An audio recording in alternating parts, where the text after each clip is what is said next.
All right, so welcome.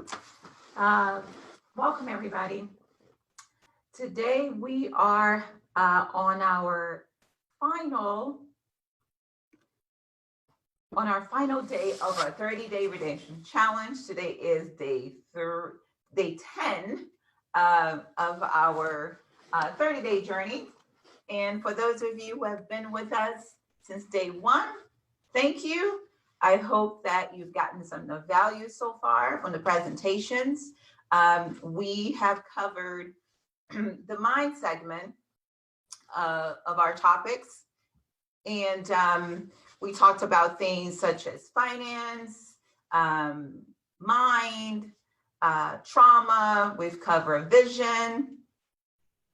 And so hopefully for those days that you've been with us, I hope that those days were of a lot of value to you. For those of you who have missed a few days, you will be able to watch the replays both on the links and also on our Facebook page. Today we are, like I said, completing our final day of our 30-day redemption. I'm sorry, not a 30-day redemption, of our mind segment of our 30-day redemption challenge. We have a special guest with us.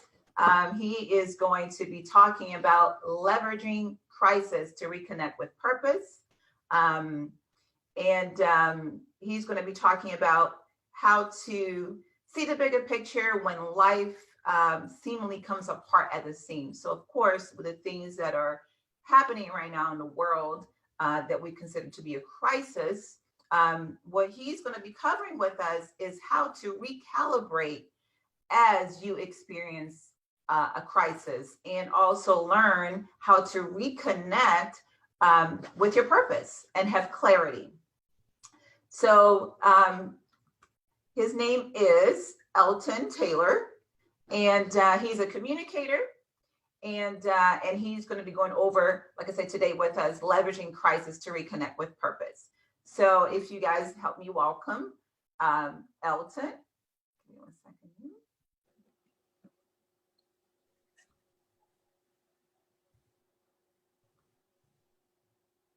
Elton, you there? Yes, I'm here, Rafaela. Can you hear me? I can hear you perfect. Let me stop sharing my screen here. Awesome. All right.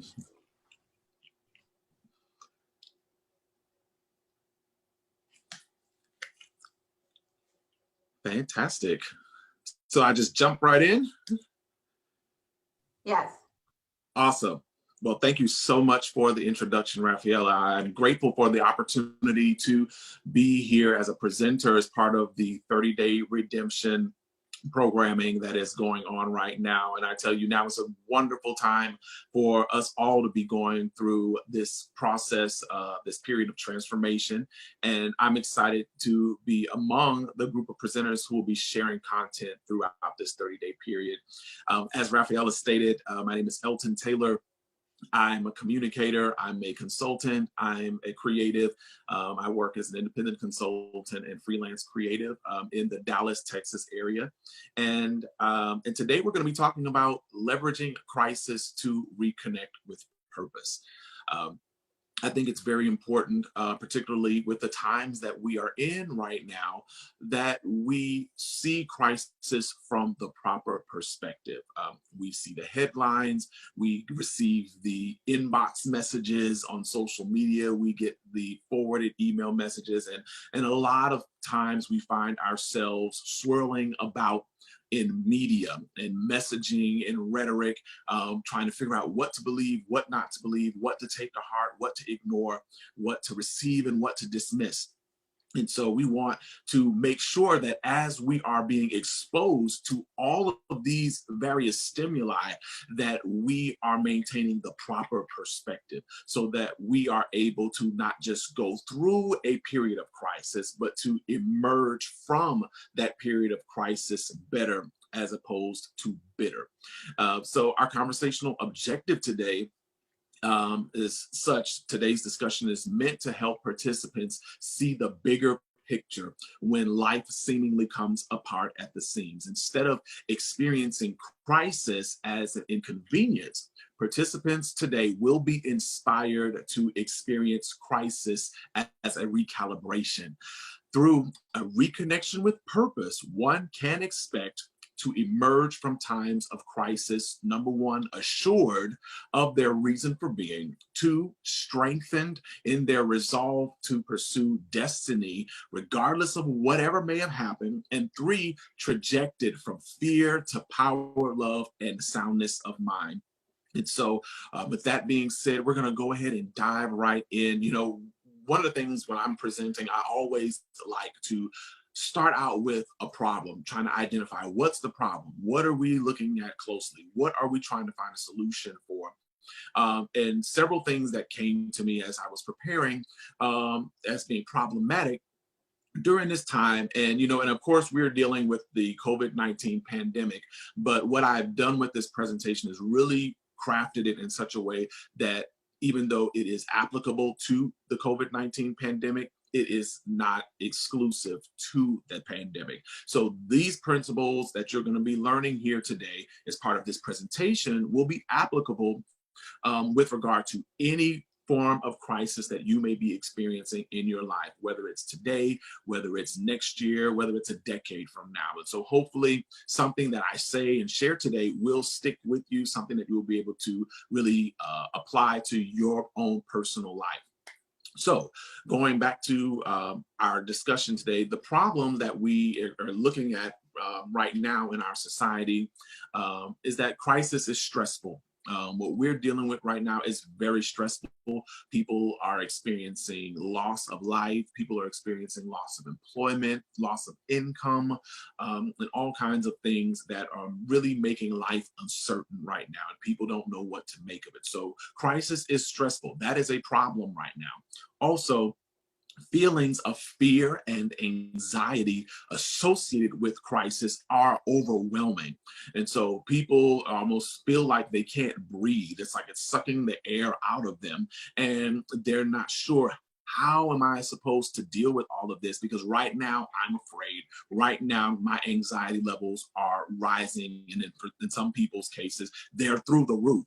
Because they are so overwhelmed by the crisis that is happening around them. A third problem that I notice is that crisis is causing strong emotions to surface. And so if you are on social media and you're engaging with people that you know, as well as people that you may not know so well, you can see a plethora of emotions being manifested or expressed or displayed in social media. Everything from people being, bored, to having cabin fever and being stir crazy, to people feeling depressed that they're not able to have the social interactions that they're accustomed to, or even things as not being able to go to the barber shop or going to the beauty salon, not being able to get a massage or go to their yoga class, those kinds of things that we've become so accustomed to having as part of our lives, now not being part of our lives for whatever period of time we end up in this hashtag quarantine life.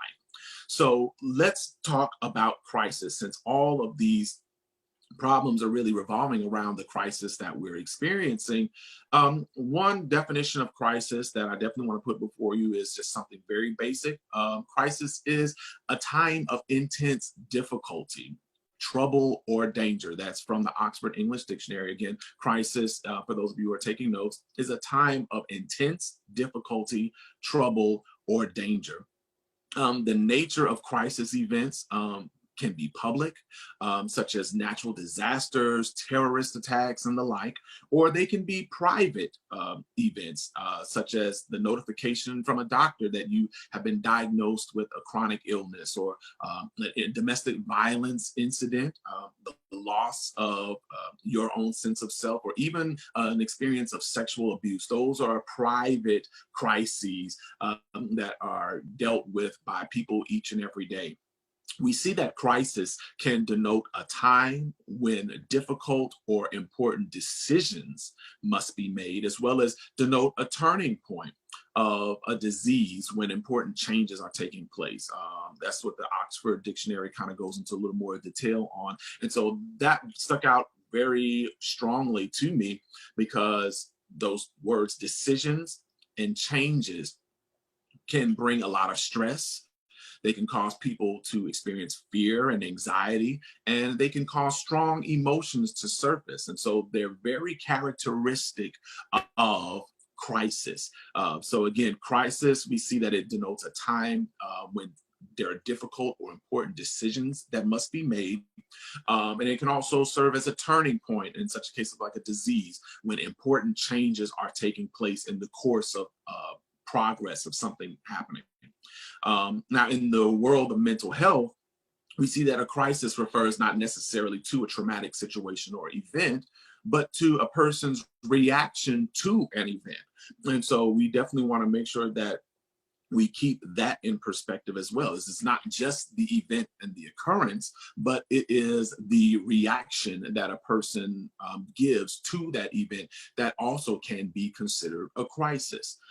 So the perspective that I came across in studying crisis and getting better acclimated with what we were going to present on today, the word crisis in Chinese is formed with the characters for danger and opportunity. It's very interesting because, of course, you know, the Chinese language is a pictograph type of language. So characters are drawn as images. And so the word crisis is depicted pictorially as danger and opportunity simultaneously. And it's very interesting that we have that depiction of crisis, because it gives us a clue as to how we should really perceive the crises that we deal with in our lives. There is danger and opportunity. A crisis presents an obstacle, a trauma, or a threat, but it also offers an opportunity for either growth or decline. So we have to weigh both sides of that. We can't see one without the other. You know, we can't be on extreme ends of the spectrum. We have to equally see danger as well as opportunity in order to have a healthy perspective of the crises that we encounter over the course of our lives. A crisis can sometimes be quite obvious, such as, you know, when you lose your job, or a couple gets a divorce, or if you're involved in some type of accident. It's very obvious that trauma, but crisis has taken place. In other cases, a personal crisis might be less apparent, but can still lead to dramatic changes in behavior and mood. And sometimes those crises can be developmental. You're just reaching a different developmental stage as a human. And so moving from one stage to the next presents various forms of crisis, because now you're functioning and operating and living in a space that you're unfamiliar with. And so those are situations that are less obvious forms of crisis. So taking all of that into consideration, what we want to do is kind of give ourselves some common signs of crisis. And so I found these as I was researching, and this list, of course, is not exhaustive. So there are probably many other signs of crisis, but these are common signs of crisis that I was quickly able to find in preparation for today's presentation. Number one, and some of these may apply to you. So if this is something that applies to you, definitely make notes, because it may be something that you want to explore in your personal time, or if you're seeing a mental health professional or a therapist, that's something that you can also speak with them about as well. So common signs of crisis in your life: dramatic shifts in sleep habits. You may not be able to sleep through the night, whereas at one point you were able to, or you are experiencing different forms of bad habits with your sleep, as far as like maybe regularly occurring nightmares and things of that nature. So those are signs of crisis. Sudden changes in mood. As far as, you could be very happy at one point, you could be very jovial, and then all of a sudden you have a sudden change in mood that you can't necessarily put your finger on and explain. It could also be targeted. It could also be related to, my apologies, to a crisis that you're experiencing that could be obvious or less obvious.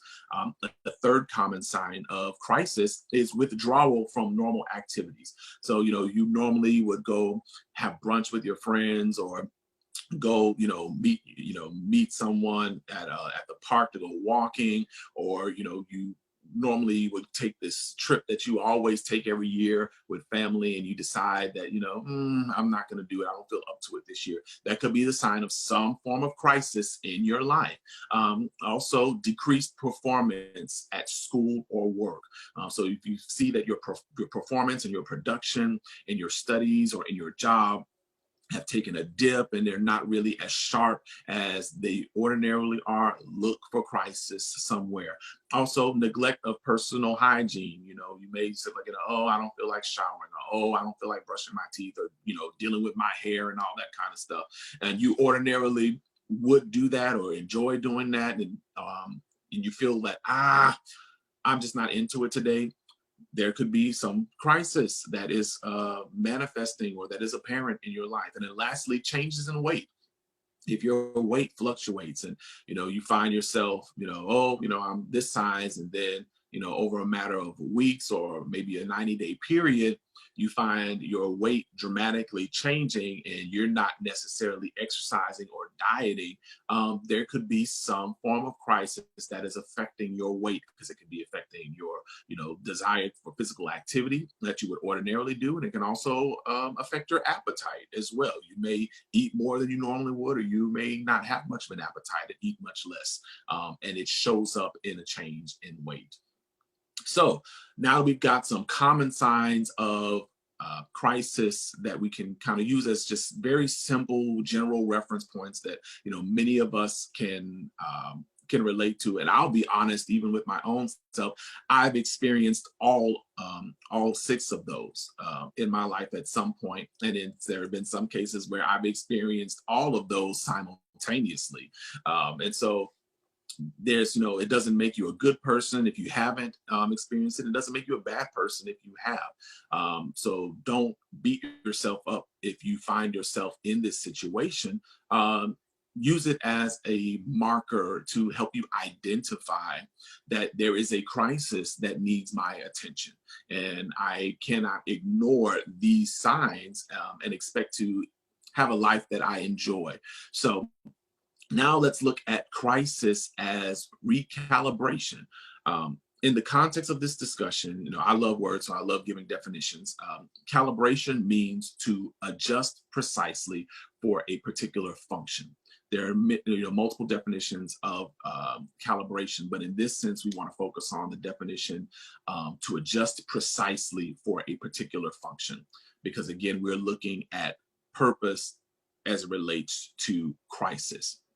Now, in order to see crisis as a recalibration period or opportunity, we have to do as the Chinese have done. We have to see opportunity as well as danger when we encounter crisis, because that's the only way we're going to be able to have that healthy perspective of crisis that allows us to experience a period of recalibration as we go through crisis, or as I like to say, grow through crisis.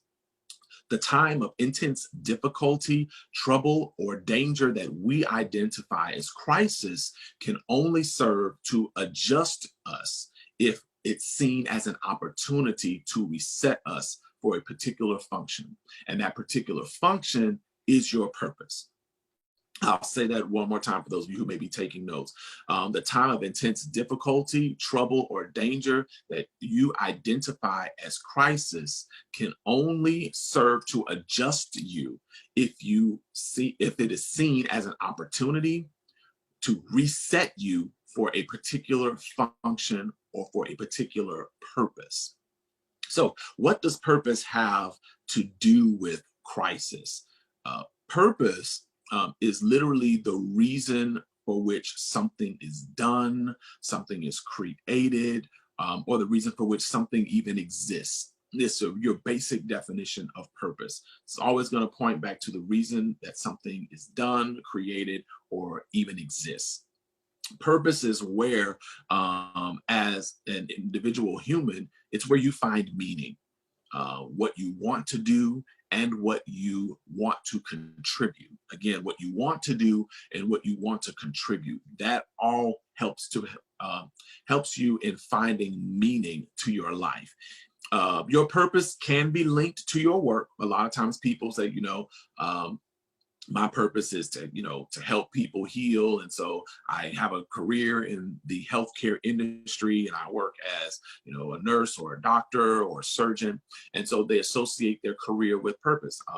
Your purpose can also be interwoven into your spirituality. So you may have a burden to, minister to people or to pray for people or to provide counseling to others, and you associate spiritual giftedness and spiritual work with your purpose. That is perfectly fine as well.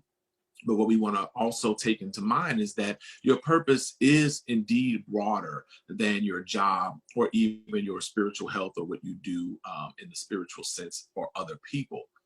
Your purpose goes to the heart of what you value and who you are. That's very important to write down. Your purpose goes to the heart of what you value and who you are. Research studies have shown that having a sense of purpose can improve your physical health.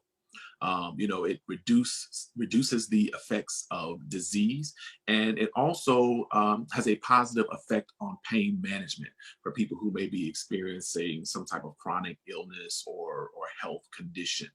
Also, a sense of purpose can lengthen your life. Studies have been shown where people, particularly those who have dealt with Alzheimer's disease, those who have a strong sense of purpose,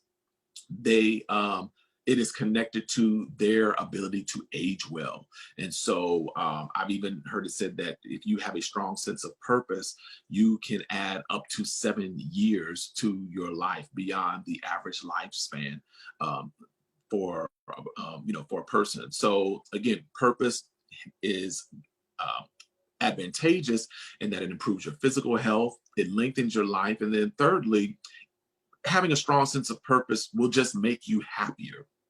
You'll be a happier person. It helps to relieve stress and anxiety that may be in your life. Purpose also increases energy and focus as well as satisfaction.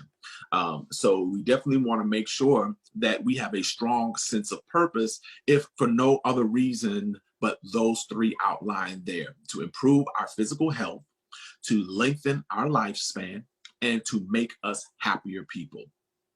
So we see these benefits of having a strong sense of purpose, and we understand the impact that crisis can have on us as individuals.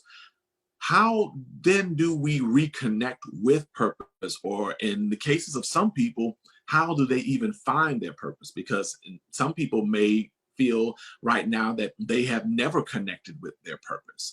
And those who may have been connected to their purpose at one point, they dealt with life situations and crises that diverted their attention, got them off track, and may have detoured them into a space of depression or just kind of this fog that, I don't know what I've been doing all these months or all these years. It seems like I've just been existing and I haven't been living. Getting reconnected with purpose is pivotal to you being able to experience life to its fullest and really be satisfied. So there's an author by the name of Richard Leider. That last name is spelled Leider, Richard Leider. He is the author of a book called The Power of Purpose. And in that book, he gives a very simple equation about what purpose is. And definitely feel free to write this down. This is something that you will reference back to. The equation is gifts plus passion plus values equals purpose. I'll say that one more time. Gifts plus passion plus values equals purpose. So your gifts are not just your skills and talents, but your gifts also comprise what you love to do. So whatever it is that you love to do, that's something that you're gifted to do. It's not necessarily if it's something you're great at. It's not necessarily something that you earn a living from. It is what you love to do. Your passion is something for which you feel a deep curiosity and interest. And so again, your passion may not necessarily be something that you are involved in hands-on all the time or something that is a part of your daily life, but it's definitely something that you're deeply curious about, and it's something that you have a very deep interest in. And so it's something that you may read about or you may explore about. You may, have friends or acquaintances that you connect with regarding that particular interest. Those are your passions. And then thirdly, your values include your beliefs and what you consider to be most important. So those things, for some people, family first is a value for them. They make sure that they put their family above everything else that they have going on in their lives. Some people, they have a strong sense of value about honesty because they may have been lied to about something very important at one point in their life, and it really, really was hard for them to get past it. And so they have a sense of value regarding honesty. Those are the things that you want to be mindful of. So again, as you're kind of painting this picture of what purpose looks like for you, keep in mind your gifts, your passions, and your values. Those three things are going to paint that comprehensive image of what purpose looks like for you individually. When you can identify those three aspects of your identity, you will have a better understanding of how you can maximize your sense of purpose to not just improve your health and sense of well-being, but to emerge from periods of crisis with a clear sense of direction. And that's what we want to be able to do. As I've shared, I do a weekly live stream on Facebook called Transformation Tuesday Live.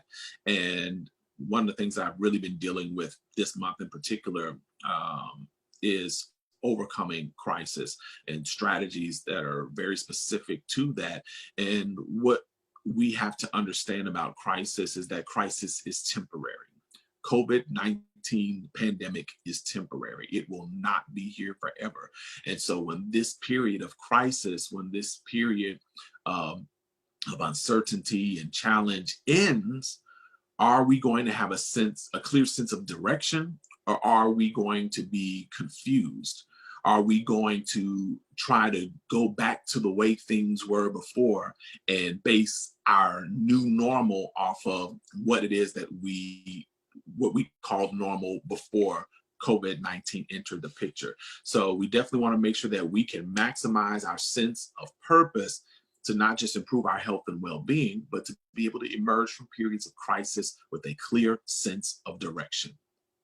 There was one thing that there are a few quotes that I came across that I thought were very poignant to share as we go into an exercise that will kind of conclude today's session.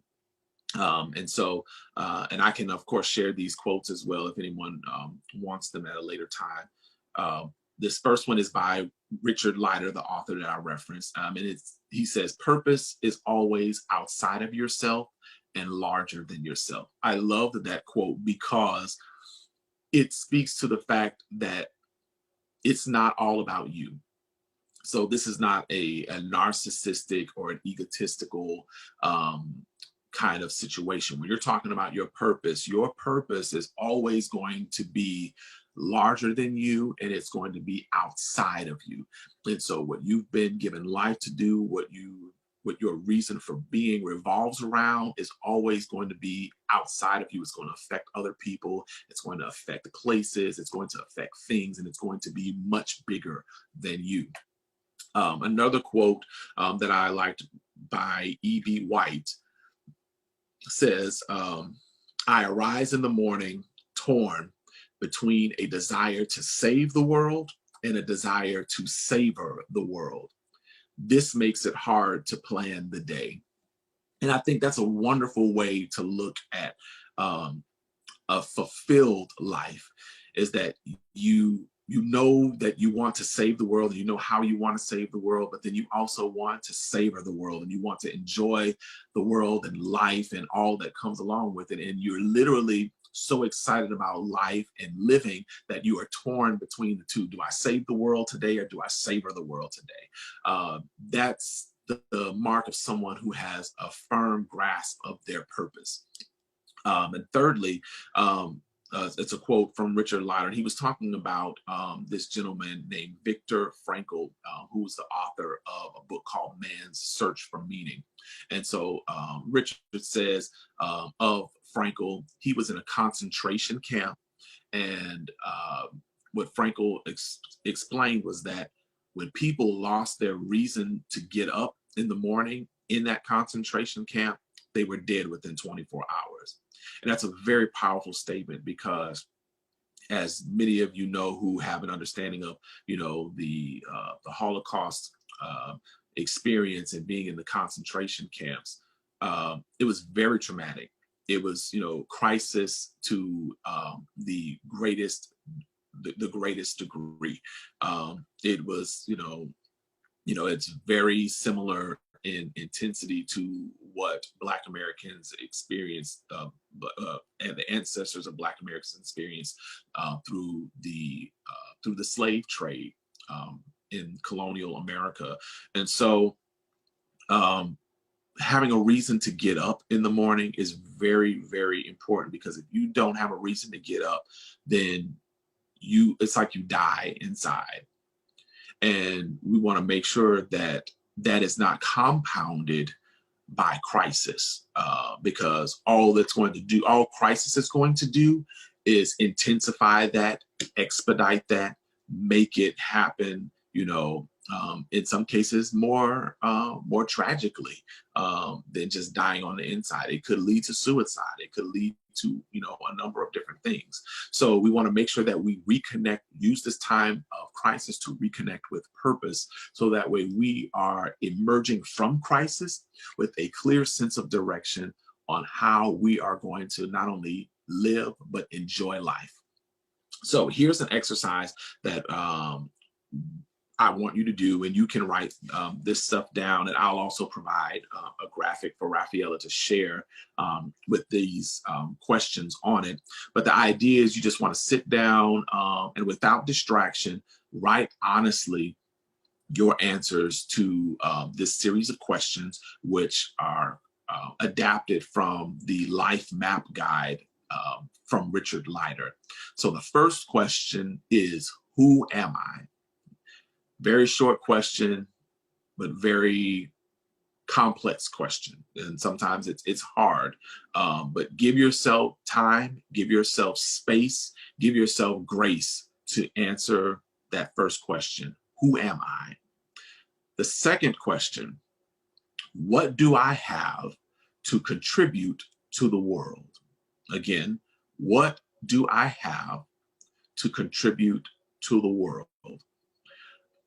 Definitely take a long, hard look at everything that you bring to the table. Your gifts, your passions, all of that stuff that we talked about earlier.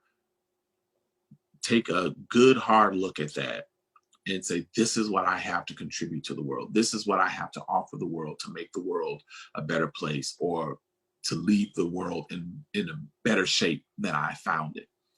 The third question, if I only had 1 year left, how would I spend it? And so that definitely helps you to pinpoint and focus and just hone in specifically on what is important to me right now if I knew that I only had 12 months to live. That allows you to really declutter the mind, absolve yourself of unnecessary commitments and obligations, and to get a very clear picture of where your time, your talent, and your treasure should be allocated for you to feel most satisfied with your life. So we said the first question was, who am I? The second question is, what do I have to contribute to the world? And the third question is, if I only had 1 year left, how would I spend it? The next question, number 4, what are my core beliefs, morals, and principles? Again, what are my core beliefs, morals, and principles? Again, this goes back to what we were saying earlier about values, the things that you value, the things that are most important to you, those ideas, those concepts, those philosophies that really define how you see the world and how you interact with the world and how you expect the world to interact with you. And the last question is a little bit longer, so I'll definitely make sure that I read at a slower pace so you can write it down. Number 5, in what moments in the past week have I found myself completely engaged in and focused on what I'm doing without stress or distraction? That's a very good question. I'm going to, of course, read it again so those of you who are writing can get it. In what moments in the past week have I found myself completely engaged in and focused on what I'm doing without stress or distraction? You know, and I love this particular question because a lot of times the stresses and the distractions are what get our attention the most. We find ourselves giving all of our time and energy to what, you know, is frustrating us, what's getting on our nerves, what has us upset, what has us emotional, and we never take the time to really give ourselves and our thoughts over to, what did I do that there was no stress, there was no anxiety, there was no distraction. I killed it. I knocked it out of the park. I excelled at it. Those are the things that you want to be mindful of, you want to make note of, because they are pointing in some shape, form, or fashion to your purpose. And that's something that you really need to connect with. So in doing this exercise, allow yourself to write openly and honestly for as long as you need to come up with the answers to these questions, because by doing so, that's what's going to help you discover your gifts, your passions, and your values, so you can come down to that ultimate picture of what your purpose looks like. Also, again, be graceful towards yourself, exhibit self-love, because there basically is no right or wrong answer when it comes to answering these questions. So don't feel like you have to say certain things that would be pleasing to, you know, your family, or pleasing to your spouse or partner, or pleasing to your, you know, your spiritual leaders or anything like that. There are no right and wrong answers. Be honest, be open. Because your answers to any of these questions can change throughout your life. So that's why you need to be honest, but then that's why you also need to be very non-judgmental about the answers that you give, because you may not feel this way 5 years from now. You may not feel this way, you know, 5 months from now, but you have to give yourself the space and the grace and the latitude to be able to change as you become more aware of your gifts and your passions and your values. Also, even as you initially work through this exercise, you may need to take some time and reassess your responses to the questions a few times over a period of weeks. So, you know, again, don't take it like this is an exercise that I do now and it's going to stick for the rest of, you know, the year or my life or whatever like that. You know, give yourself time, give yourself, you know, a few weeks or whatever before you come to some really hard conclusions, because once you come to those conclusions, you're going to have to make some decisions about how you're spending your time, how you're allocating your energy, and so on and so forth.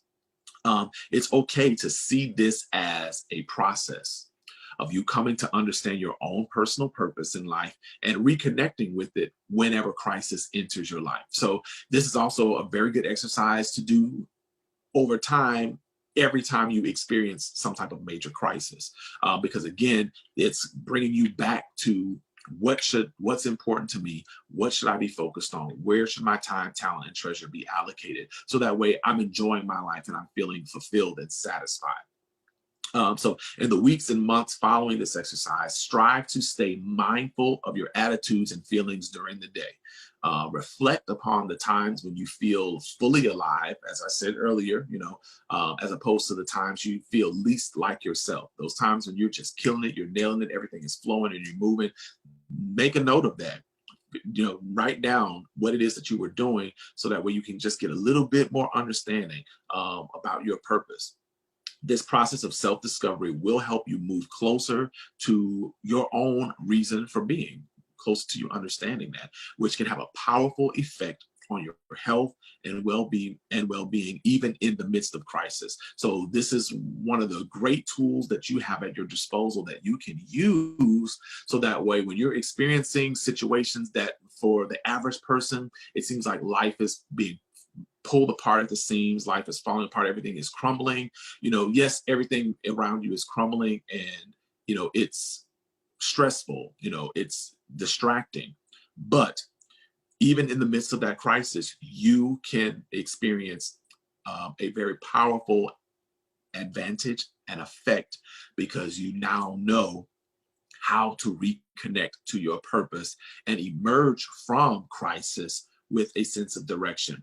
And so as we kind of move into the discussion Q&A portion of the presentation, that's pretty much all I have to share with you. But as we kind of talk about this, I would love to be able to hear from some of you who are viewing today. How are you seeing, as you're emerging from crisis, reconnected with purpose? How do you see yourself being reassured of your reason for being? How do you see yourself strengthened in your resolve to pursue destiny, regardless of what may have happened? And how do you feel trajected? How do you feel, like you just been pulled back in that slingshot and you just going, being shot from fear to a space of power, love, and soundness of mind through reconnecting of purpose? So that is it for the presentation. I'm going to go ahead and turn it back over to Rafaela so she can begin the Q&A portion. Thank you all so much for your attention. I'm looking forward to fielding your questions. Thank you so much, Elton. That was fantastic. It's a great reminder that purpose kind of helps us, get out of bed in the midst of the chaos and the crisis that we're experiencing right now. At this time, does anybody have any questions for Elton? Anything that you need to either clarify what he kind of went over? Okay, we do have a question. I don't see your name, but you're going to mute yourself.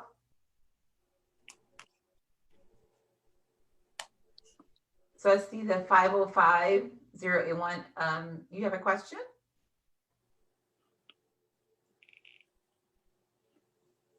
This is Kashab. If they don't have a question, I can go, but I'll pause for a second to see if they are muted.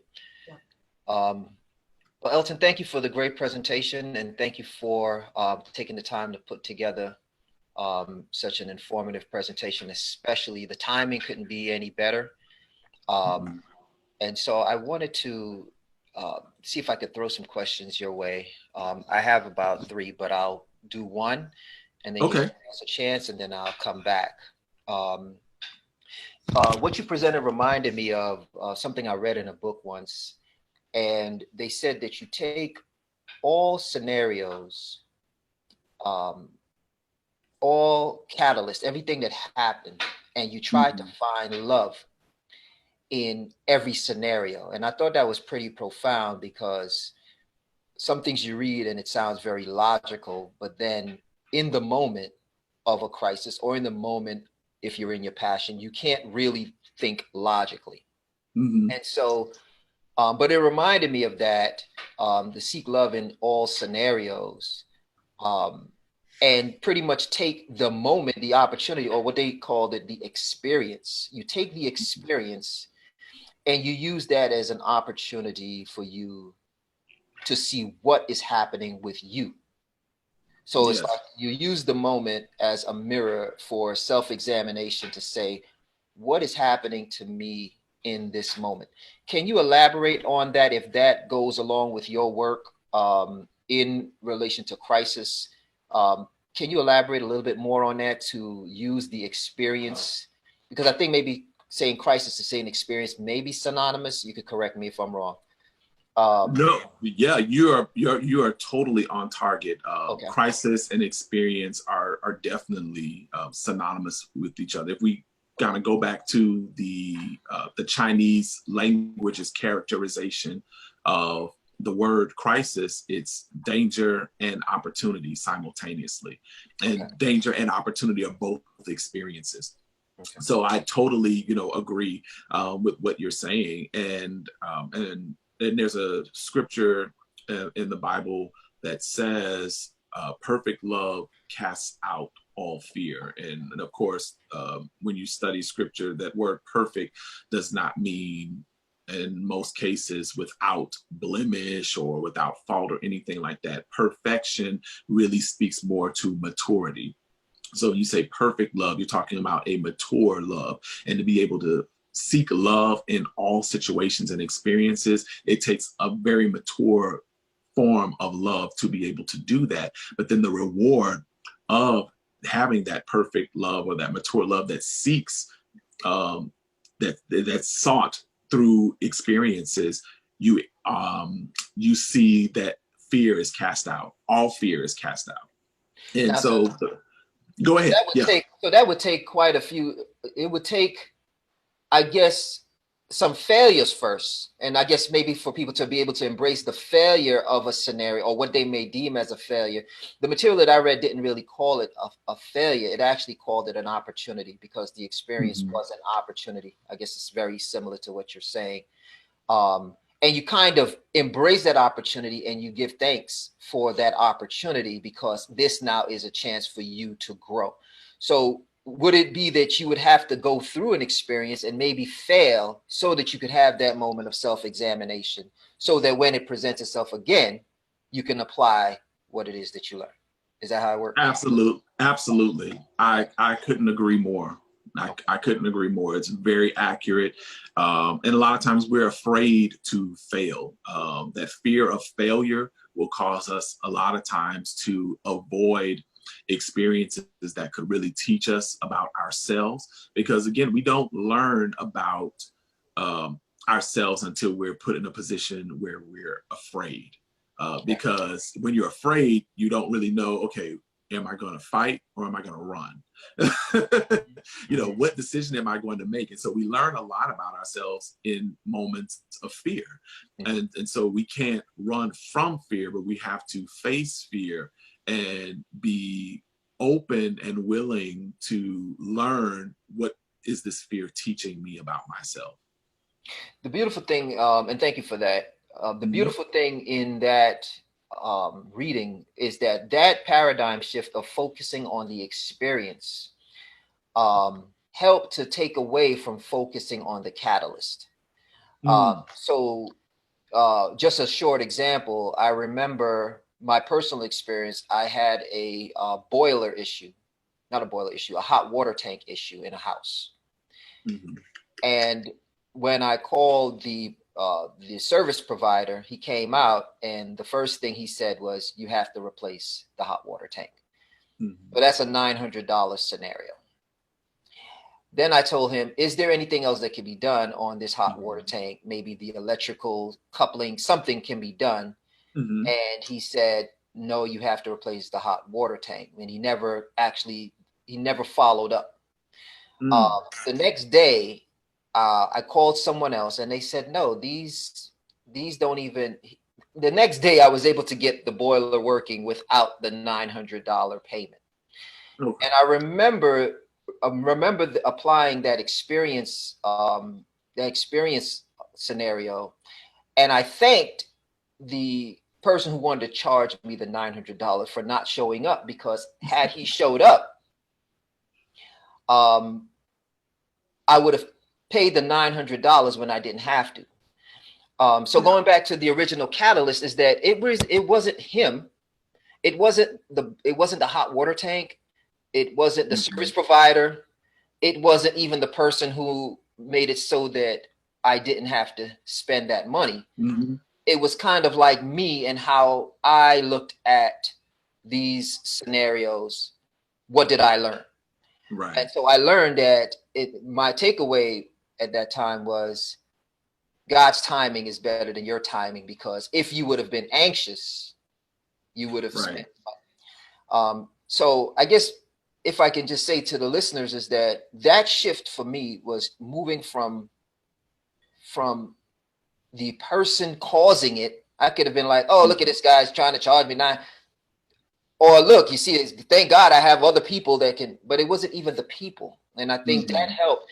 If you could remember, it helps to not get caught up in the people and not get caught up in the scenario, but get caught up in the experience so that you can see yourself and use the experience as a mirror. You know? Absolutely. Okay, excellent. So I'm going to let, there's another person that has a question, Yane. Yannick, you go ahead. Okay, so it's interesting because this topic kind of helped me understand. So just even thinking about crisis and how you explain crisis and the different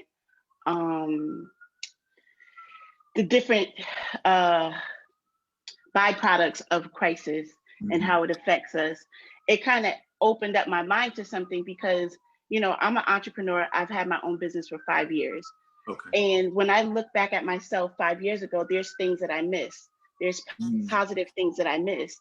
But because I didn't recognize, the stress of running a storefront for the first time, the stress of hiring employees, I never looked at that and said to myself, hey, maybe this is a small form of crisis for you. And maybe this is why you're lacking in some of the more positive things that you were doing before. So my question is, and not only that, but like as an entrepreneur and just people working everyday life, we're always busy. We're busy. And, it's one problem. You move from one problem to the next problem to the next problem. And it's just, ongoing. You don't stop. So what is something that, I could do to stay grounded in some of those things that are good for me, or that I love to do before? What is something that can keep me grounded in those things so I don't lose those things as I continue to stay busy, continue to, be an entrepreneur and do all those, all these things that kind of distract us or create the crisis experience in us?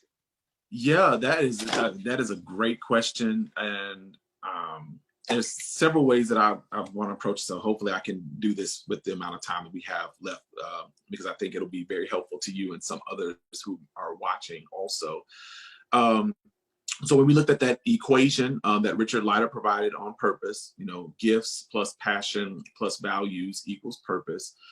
If you have that written down and accessible, use that as something to remind yourself of. If it's something that you can, put inside of your planner, or maybe have an image that you can have in your phone that you can reference that has that stuff in there, refer to it often. Because, you always hear the adage, out of sight, out of mind. And so if you're seeing it, if you're reading it, if you're saying it out loud to yourself and say, these are my gifts, these are my passions, these are my values, this is, this all equates to who I am and, and what I enjoy, then from there, you have awareness. So that's the first part, is you have to have an awareness of these things, because if you don't, then you'll kind of just go through life. And like you said, going from one thing to the next, and then you just, end up in this whole other direction. The second thing is you have to be intentional with your awareness. And being intentional with your awareness, what I recommend is that you plan time for your gifts, for your passions. Make sure that you're doing stuff that, you know, your values are being affirmed, and you're seeing that, because that's what's going to keep you moving in that direction of purpose. And so if it's, you know, if you have a passion for, you know, for dance, then, you know, figure out what it is. You know, is that taking dance lessons? Is that, you know, getting season tickets to, you know, the Black Dance Theater or something like that? I don't know what that looks like, but making time for your gifts, for your passions, and for your values is going to keep you in line with your purpose. So that way you're not swept away. So that way who you are and what you enjoy is not swept away by all the distractions, all the cares, and all the concerns that come across your day, particularly as an entrepreneur. Thirdly, in being intentional about your gifts, passions, and values, also pare down your day. A lot of times we'll have like these laundry lists of things that we want to do, and it's stressful. You know, I mean, if you look up and you say, I've got a list of 15 things that I need to do, you're already stressed before you walk out of the door, because you're trying to figure out how in the world you're going to do that. Realistically, you are only going to accomplish about 3 to 5 things a day. And I know a lot of people don't like to hear that, but I'm telling you, it will make a huge difference in how your day goes, how your week goes, how you function, you know, at work, at home, and so on and so forth. You ask yourself, what are the 3 to 5 things? And I normally refer to it, particularly with my friends and family, is I call it my 3 to 5. What are my 3 to 5 things that I have to do today to feel like I have accomplished what I set out to do? And some days you're going to crush it and knock out all 5. Some days you may not get any of them done, given what you have to face, because again, when you wake up, your feet hit the floor, you have no idea what kind of phone call you're going to get, what email is going to hit your inbox, what type of, you know, notification you're going to receive. So position yourself to where you can maximize your day and be as stress-free as possible by saying, okay, these are the 3 to 5 things that I'm going to work towards today. And then you just make that. And a good habit is to make that list before you go to bed at night. So that way your mind is already honed in on those 3 to 5 things. And then as you sleep, you're hopefully in your conscious and subconscious, you're kind of mulling that stuff around. And then so you're waking up in the morning, energized, ready to tackle that list of 3 to 5 things.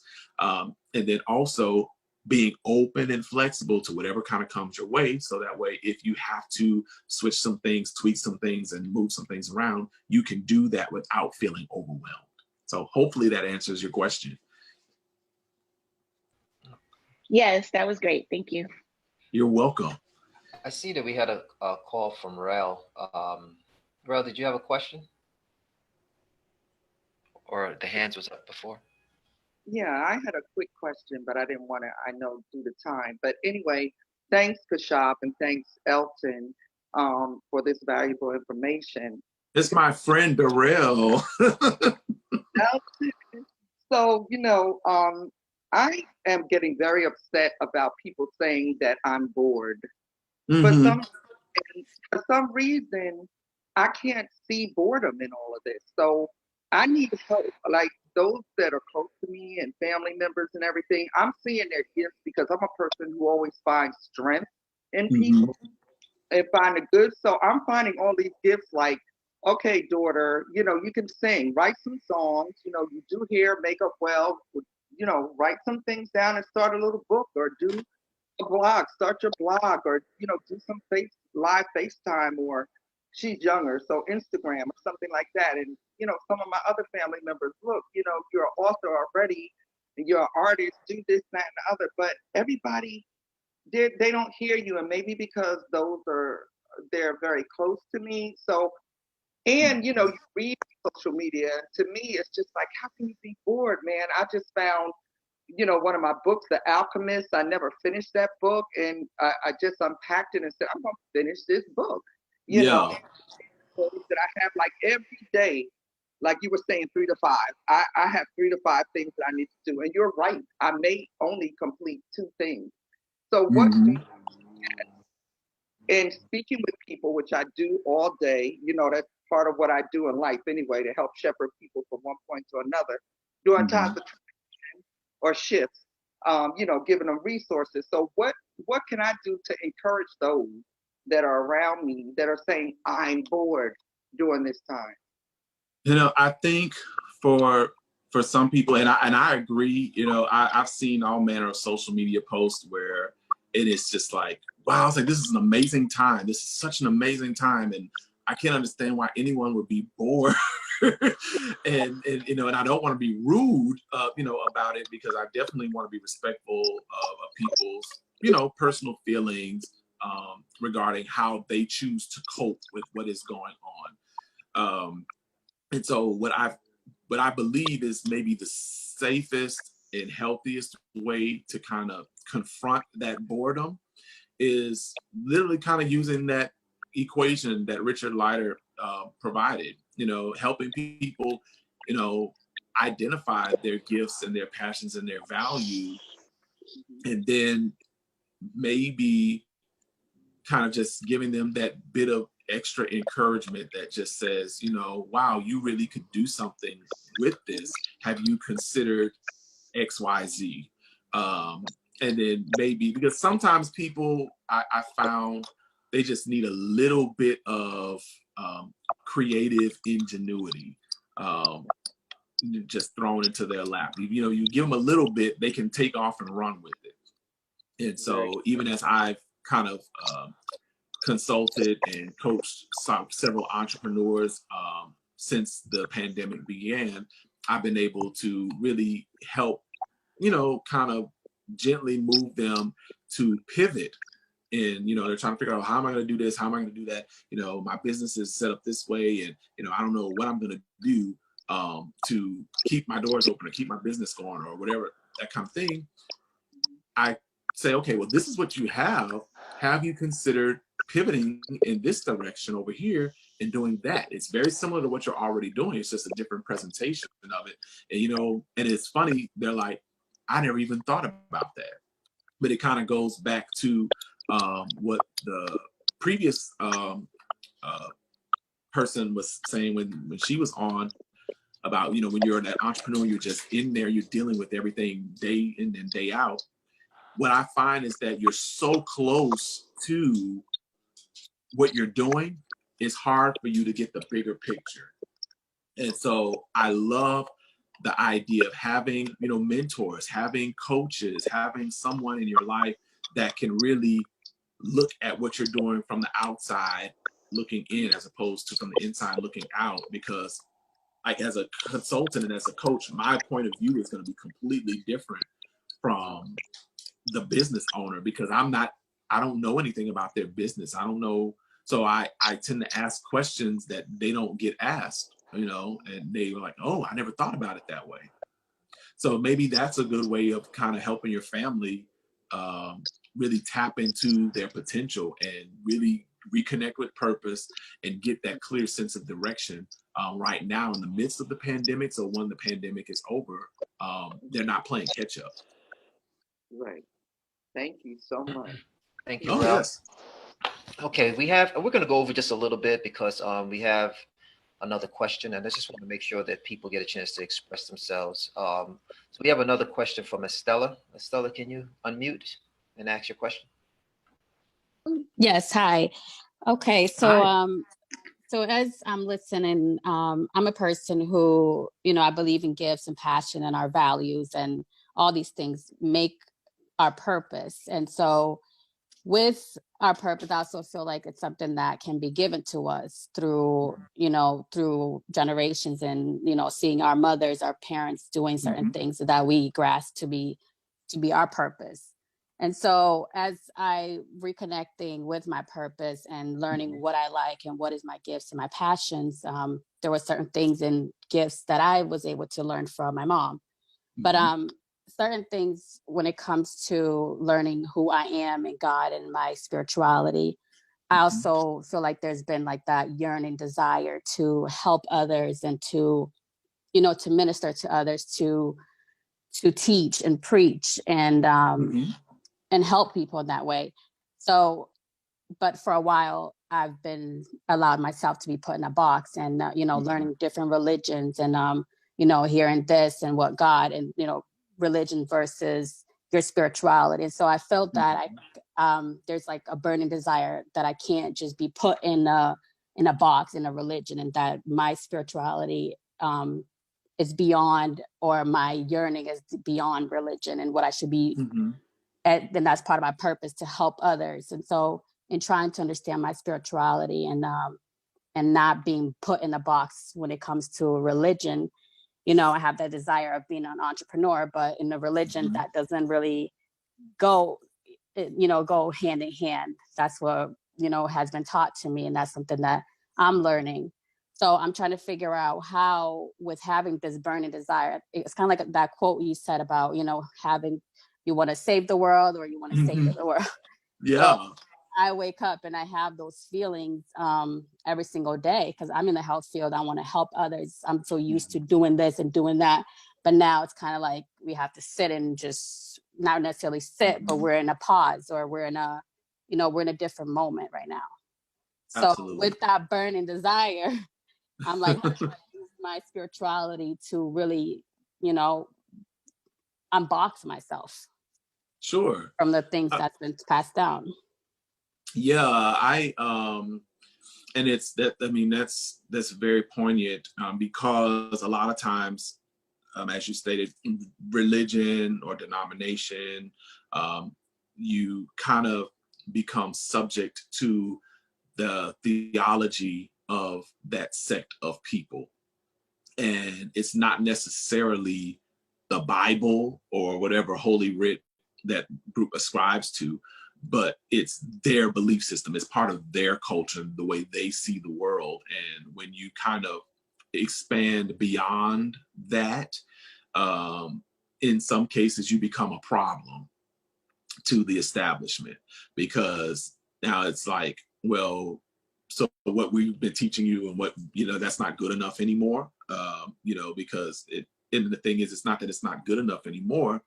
It's just that you, in becoming more aware of your spiritual giftedness and what you've been given to offer the world, you have to be in an environment that nurtures that, as opposed to tries to suppress that, and in some cases cast doubt on that.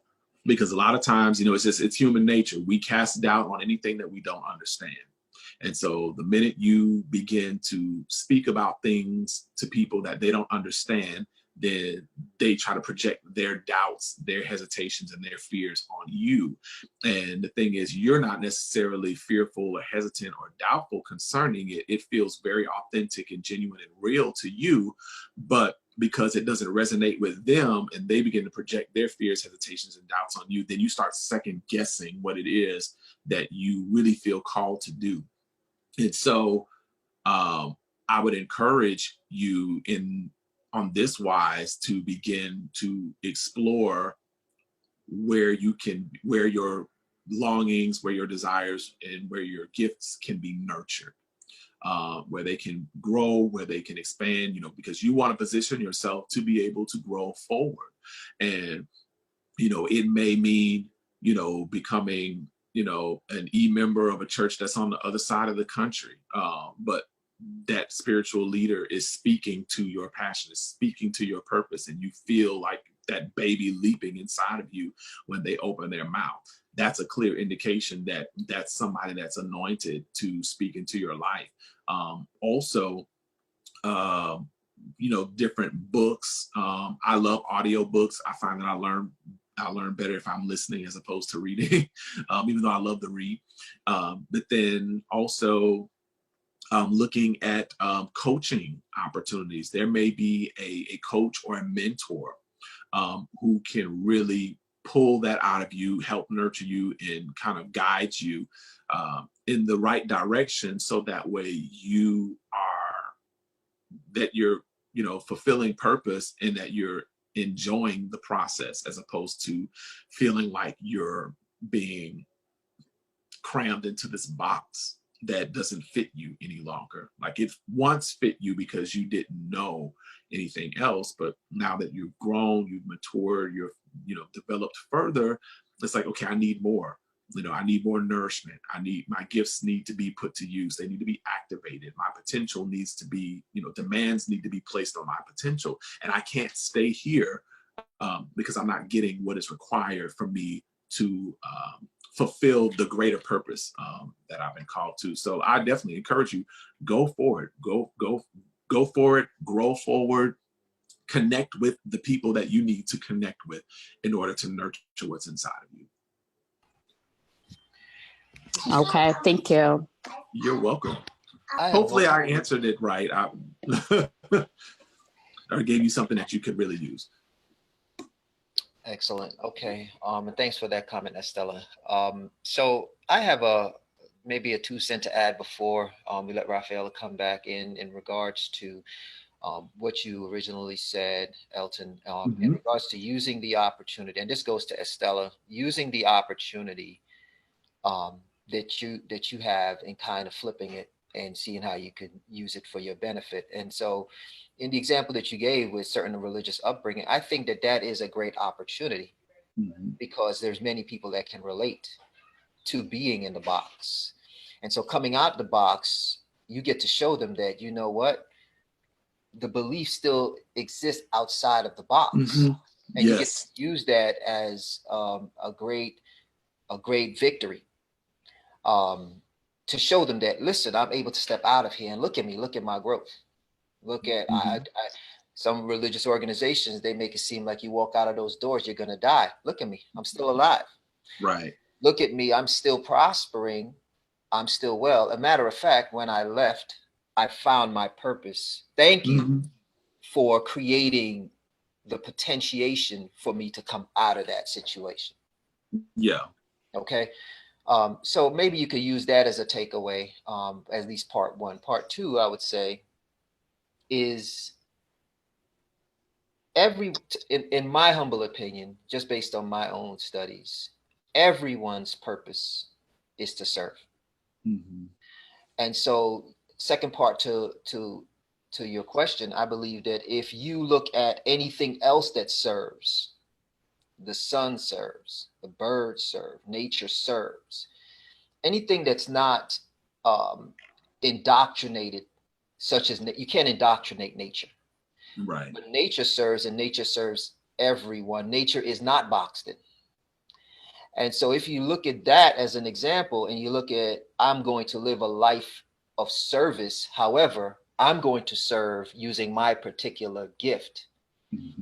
I think you could do that in any environment, just like the sun could be in any environment, just like nature could be in any environment. I believe that if you are able to look at your life as service, you can serve even within the same boxed in environment that you're in. You're just going to use that as your opportunity to serve. Right. So I don't think you lose. I don't think you lose no matter where. They could put you in a house. They could put you in a church. They could put you in a mosque. They could put you in a temple. Right. You're going to still be able to fulfill what's in you, your gift there. So I don't think there's any reason to, I would always, like, some people want to go to heaven and you know, I'd love to go to the other place, but the earth is already in space. So where are you really trying to go? You know, you just, if you're in the church or wherever, I think that no matter where you are, there you are. Elton, do you have anything else to add? And then Raphael will come back in. I feel great. And so hopefully everyone's expectations were met. And of course, any questions that may come up after this presentation is over with, please feel free to, you know, reach out to me, or you can send them to Rafaela and she can certainly get in touch with me. I'm more than happy to answer those questions. Thank you all so much. I appreciate the opportunity to share today. Fantastic, Elton. Thank you so much for being with us today, taking the time to give us this amazing information. I took a lot from it, so thank you. And what I'm going to do, I'm going to go ahead and post your information. So those of you who want to get in touch with Elton will be able to do so. And I'll also post the questions that that you had earlier on Facebook as well, right below your replay of the presentation. Awesome. Okay, so that's how you can get in touch with Elton. His Instagram account is at elton.taylor.jr. and then his Facebook is at Elton Taylor Jr. So for those of you that have any other questions or want to get in touch with Elton, this is a way to do so. Again, Elton, thank you so much for completing this mind segment of the 30-Day Redemption Challenge. I couldn't think of a better way to have ended this challenge with, leverage your purpose within crisis. So thank you. You're welcome. My pleasure. Absolutely. And tomorrow we are starting our day one of the body segment. For those that have been following us since day one, tomorrow we start our day one of our body segment. We're going to start with dance. We're going to have some cooking classes. We're going to have yogas. There's a lot of stuff coming ahead. So make sure that you look out for that email on your inboxes. Also, follow us on Facebook, 30-Day Redemption, and also sign up. If you haven't, friends or family, people that haven't yet signed up, make sure they do. You can go to 30dayredemption.com. Again, everybody, thank you for coming out, and see you tomorrow for day one of body. Awesome. Take care.